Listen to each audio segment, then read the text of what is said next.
Hello guys, welcome back. Today we're going to be talking about should the NHL remove or ban body checking. Now, body checking and hits have been a pretty much staple in the NHL since the day it was invented. We saw that in the peak was it in the 80s and 90s where there were some forcers on every team, there was rugged players on every team, and we saw hits at a pretty much peak right then and there.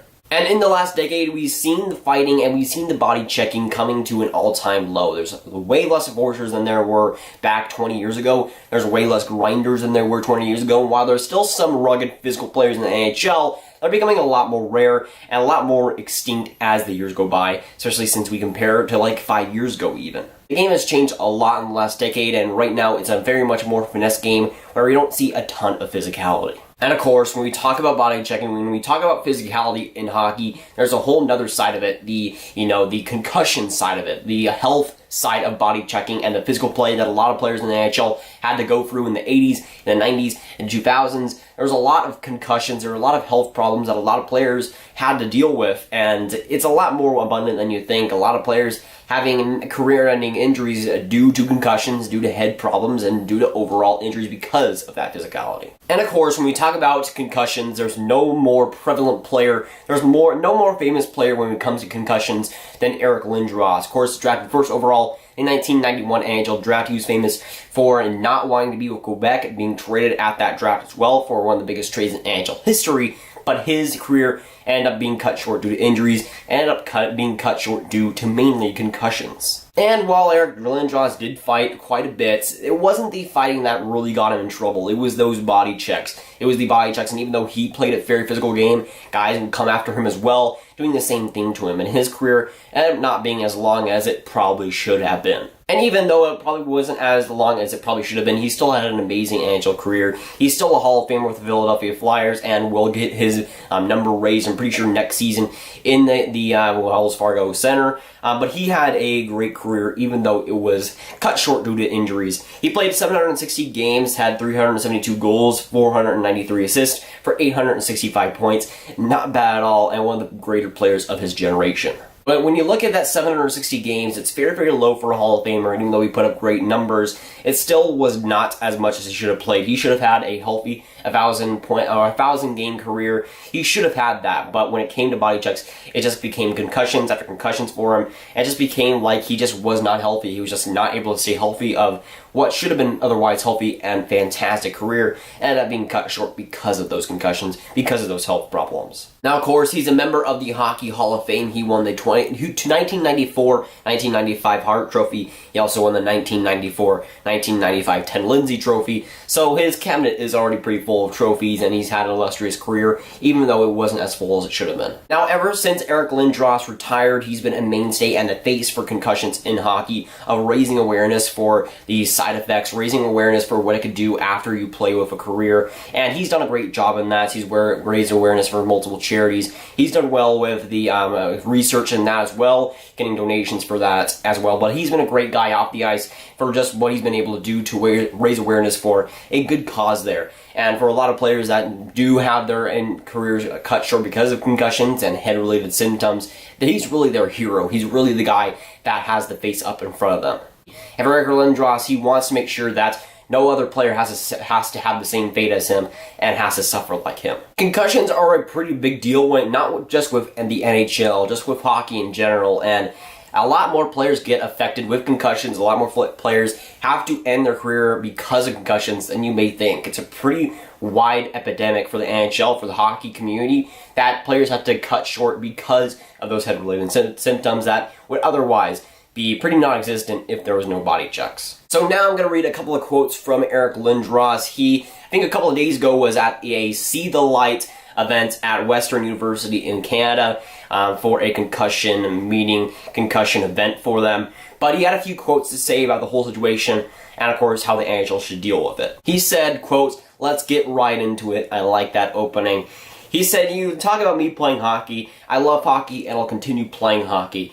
But the thing is, it's funny. The hockey I was playing all those years was really physical, and I have just as much fun these days. But we don't run into each other. We're still having as much fun and are getting the same enjoyment out of it." He goes on to say pretty eerily that we know concussions are down in the league without contact. And obviously, that's throwing a little bit of shade towards the NHL, obviously saying that if we remove body checks, concussions will be all but extinct. And while I don't think there's really any argument to say that concussions would be a lot less down, or would be a lot more down if there was no body checks, if there was no hits, I don't think you can really argue about that, because when we talk about hits, when we talk about fighting in general, most of the concussions don't come from fighting. They don't come from headshots. They don't come from illegal cheap shots. They come from normal body checks, and sometimes concussions can really come from the really cleanest of hits.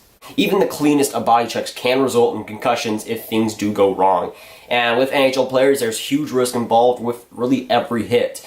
And even the hittee can get concussions too. So it's really just a battlefield out there sometimes. And even though, of course, it's not the rugged days of huge, really Scott Niedermayer type hits, it's not those days anymore. But still, even the slightest hits can result in concussions, and they still do happen pretty frequently. And while we've seen major improvements in both the NFL and in other major sports in improving the equipment and improving the helmets, it really doesn't help as much as just removing the body checking entirely. While helmets can get better, they can get more advanced, and while helmets do help for sure, it isn't going to solve the main problem. It isn't a long-term fix when we talk about concussions. And while it may seem that removing body checking, removing hits may be the simplest of solutions, when it comes down to it, it really gets a lot more complicated. So let's say they remove fighting, let's say they remove body checking, let's say they remove hits. That puts a lot of other guys, a lot of specialty grinders out of jobs. And while maybe the NHL is the only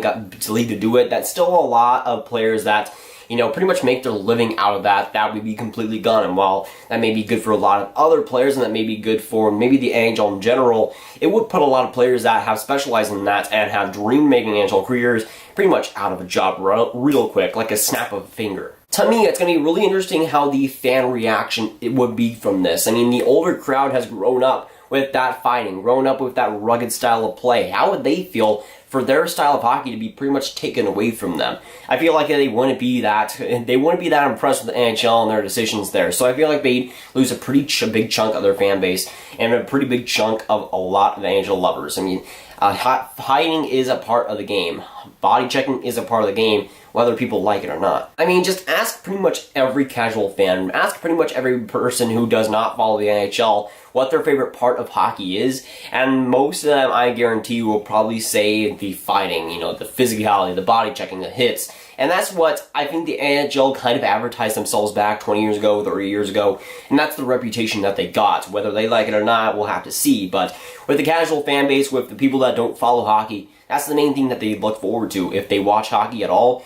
Even if they watch it a couple of times a year, that's what they're looking forward to, and that's what they want to see. So all in all, if the NHL were to get rid of body checking, I feel like it would isolate some of the older crowd, it would isolate some of the casual crowd, it would also isolate some of the younger crowd. I feel like they can't really win in this situation with the fans because they've been used to that body checking, they've been used to that NHL hockey that they've been accustomed to, and if they were to get rid of the body checking, I feel like that would isolate a lot of fans that are looking forward to that as well. And while some of you guys might like that more faster game, the fast-paced type game that we see a lot more in the NHL, me included, I feel like sometimes with that body checking, that is still a little bit of the old game that a lot of people do like. A lot of the fan base of the NHL do still cherish and do still like to watch. So while I feel like body checking would, yes, remove a lot of concussions, I feel like when the NHL comes down to it, I feel like they're in a damned if they do, damned if they don't situation because, yes, it would get rid of some concussions, but at the cost of losing quite a bit of fans, in my opinion. And to me, if I was in NHL, I'd just not make the decision. I'd just stay how it is. And yes, while there is still concussions out there, and there still is quite a bit of that, I feel like just keeping this quiet, just not really doing anything, I think will be the best for them.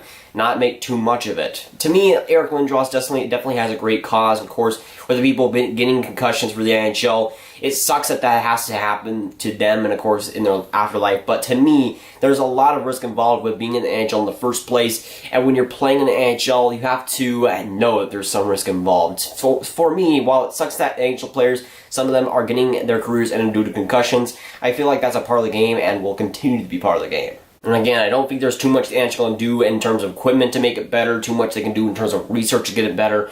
I feel like the main thing is if they're going to get rid of body checks, that will definitely improve it. And to me, while it sucks, yes, the concussions are there, I just feel like at the root of the game, it's just going to be there. I feel like body checking is just a component of the game that the NHL just does not want to get rid of. For me, the NHL with body checking has a really big decision on their hands. Do they let it go to isolate some of the fans, but also to appease some of the NHL players that have gone down because of that?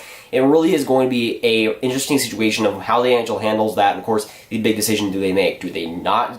Do they bring it back? Do they keep it? Or do they remove it entirely? That's going to be a huge decision on the NHL's part if they decide to even make a decision. We all have to be honest with ourselves. The National Hockey League is an entertainment platform, and body checking, hitting is a part of that entertainment to a lot of different people. And to me, the NHL risking that, taking that away, I feel would isolate a lot of fans that do look forward to that, and still do look forward to that in today's game. I feel like it would isolate a lot of fans that do look forward to that, and I feel like they'd be disappointed and would walk away from the NHL, and that's the last thing that the National Hockey League wants. And yes, well, it sucks that concussions are happening.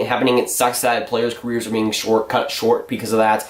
I feel like it's just one thing that the NHL will not get rid of. Maybe they get rid of fighting, maybe they do something like that, but to me, body checking is a core component of the NHL. It's a core component of hockey. I feel like getting rid of that, while might be good for players' health, might be good for a lot of players' health going forward, I feel would just risk too many fans leaving. It would be just the biggest giant risk in really National Hockey League history. And to me, I know it's just my personal opinion, I don't think it's worth for the NHL to go down that route of removing the body checking. And while maybe it would be more fun for a lot of different people, a lot of different fans, and especially for the NHL players, I feel it would leave some of the NHL players out of jobs. It would leave some of those guys that work that hard to get there, that specialize in that, out of jobs. I feel like with the casual fans and some of the fans that do enjoy that body checking, it would just isolate them too much and would drive them away, certainly. And I think to a lot of different people, the NHL is that physicality. The physicality is in the NHL, and while they might remove that, body checking, I feel like fans and a lot of fans will still want that. Will still want that body checking that is still very prevalent in today's game. And just imagine the NHL playoffs with no physicality, no body checking. I think that would be just a little bit less entertaining, and we'd see a lot less fans come in because of that. I feel like these Stanley Cup playoffs are a very good example of how physicality can improve today's game, and I feel like the Stanley Cup playoffs have benefited from body checking and the physicality that still blends in with that speed. And for me, my final verdict is just, I like body checking, and I've always liked body checking in the NHL, so I know I'm a little bit biased in that, but I still want it to stay in today's game.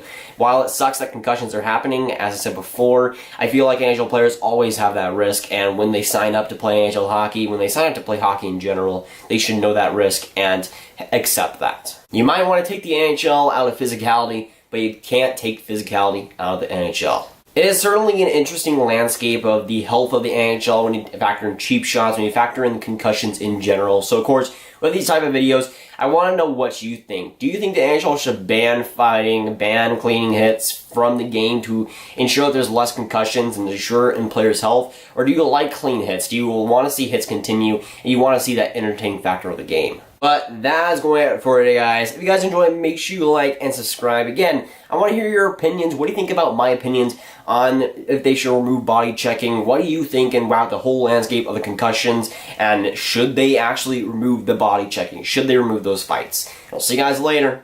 Goodbye.